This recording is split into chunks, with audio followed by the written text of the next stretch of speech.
See, that's how you do the moonwalk. It's simple, very simple. Hi, I'm Electric Richard, and today I'm going to be doing a tablet round-off. Nexus 10 versus iPad 4 versus Surface Pro.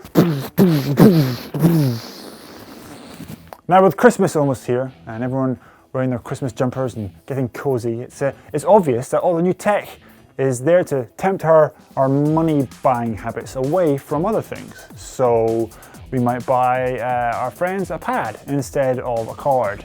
I don't know if you want to spend up to including $1,000 or pounds on your mates, but you can think of this as a gadget guide if you want, but really it's just a three-way round-off between what I see as the three most important tablet pads on the market today.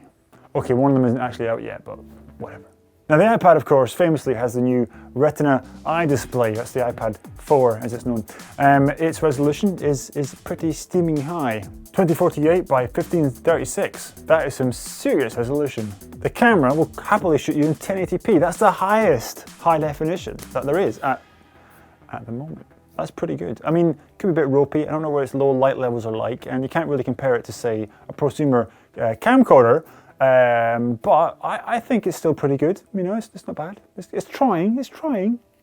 Size-wise, you're looking at 1632 or 64 gigs. It's pretty good. It's enough for your downloads and your music and your films and so on. But don't go expecting to store massive amounts of footage on there. It supports 3G, and the next one, the iPad 5, might even support 4G. You never know, it could be that crazy. And of course it's got the support of the iTunes and the iStore. Everything that's on there. There's lots of games, lots of books, lots of films. You can't really go wrong. I mean, what's so bad about the iPad 4? Maybe the price, between £400 and £560, depending on which model you buy. That's quite expensive. Of course, that's not as expensive as the upcoming Microsoft Surface Pro. That's the first tablet Microsoft have brought out that is running with the full Windows 8 experience as opposed to Windows NT. It is set to retail between $900 and $1,000. Wow, just wow. That's like a really expensive computer. I mean, a really expensive computer. Wow. So what do you get for your cool 1K? Well, let me tell you what you get for your $1,000 or pounds. Well, first up is storage space. The largest version of the Pro is meant to have 128 gigabytes. That's pretty big. That should be enough for all of your family pictures forever, and your neighbor's family too. It has a resolution on screen of 1080p, so that's about as much as your large HD TV, and it's got two 720p cameras, so they're quite high definition on both sides. It doesn't seem to have 3 or 4G connectabilities, but we don't know yet. It may come up with that. And it's support-wise, well, not as good as Apple. Let's put it that way, which is a shame, really. But because it's so darn powerful, it seems to me to be one of the most interesting pads to come out on the market. It's almost as if Microsoft has said, "Hey, pads don't have to do less than what computers do. They can do what computers do." So we'll see when the Surface Pro is eventually released everywhere in the world next year. But if money is the problem for you, and it is for most of us, then you should think about the Google Nexus 10. Retailing between £320 and £390, depending on which version you buy. It's running Google Android, of course, that operating system, and that's got access to things like Google Play. And all the amazing apps that Google have released for other devices will be stonking its way through on the Nexus 10 to nice effect, I think. Yeah, so great support there. I'm told it doesn't have 3G capabilities though, so what can you do? It's supposed to have between 16 and 32 gigabytes as storage space. In fact, it does have one of those two as a storage space. Which is fine, that's average really. It's a little bit less than the iPad can do, and it's not a lot less than the Surface Pro promises to do, but you know, adequate for just get out and about, that kind of thing.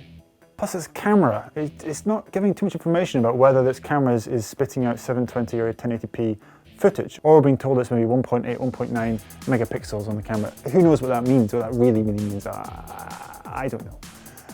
All I can say is that at such a low price point, it's probably one of the most mouth-watering on the market at the moment. And everyone trusts Google. They make great software, so what's the problem there? Only that the Nexus is not going to be powerful enough to do all the things you want to do while you're out and about, so you might as well use it as a doorstop. I mean, come on, really. You know, that's what it comes down to. What are you going to use your pad for? If it's an alternative to browsing the net, reading a book, watching a film, a cartoon, maybe composing an email, then all three are fine. But the Surface Pro might be a little bit too powerful for just something so basic, if that's how you're going to use it. If, on the other hand, you're a creative person and you want to throw together a quick graphic to show a client or a friend, then I recommend the iPad and the Surface Pro, because those two things are workhorses. Although the iPad, I'm not sure about its Photoshop app and other graphic apps are just not as good as the real thing, are they, in the end, really? Not to say that Microsoft's Surface Pro is going to be able to run Photoshop, but I suspect from looking at the specs that it should possibly, might be able to. That's rather exciting. But I hear what you're saying. I can hear you from here. I can. You're saying, Richard, which one would you buy? Which one would you buy? Well, I would buy all three of them. Only kidding. If I had to choose, it would be the Surface Pro. That looks like it's something that will be most useful to me as a PC user, and a PC user who appreciates powerful machines. I think that would be the one for me. Plus, Mac people are all... We can't say that word. Okay. Mac people are all nice. And since I can hear you, hear me. Which one are you going to buy? Which one of the three, if you had the money and the inclination, which one would you buy? Which one would you give to a friend? Which one would you hoist into the air and then shoot down like clay pigeons? Because I think for me it would be the iPad, just because I love seeing those things shatter. It's hilarious. So there you have it. The very useful, the poser machine, and the mildly useful, as to sum them up. Whichever one you want. Please let me know how you got on with it, because I don't have any of them, really. I don't have any of those. I've been playing with them, but I don't have any of my own to keep. I have been and always shall be Electric Richard. Thank you very much for watching. Please tweet me, please leave some messages down there, and please subscribe, because that way you will always listen to my words of wisdom, and you'll sleep easier, and you'll have greater conversations with your friends in bars and in the playground. Or both if you're a teacher, but not if you're a teacher.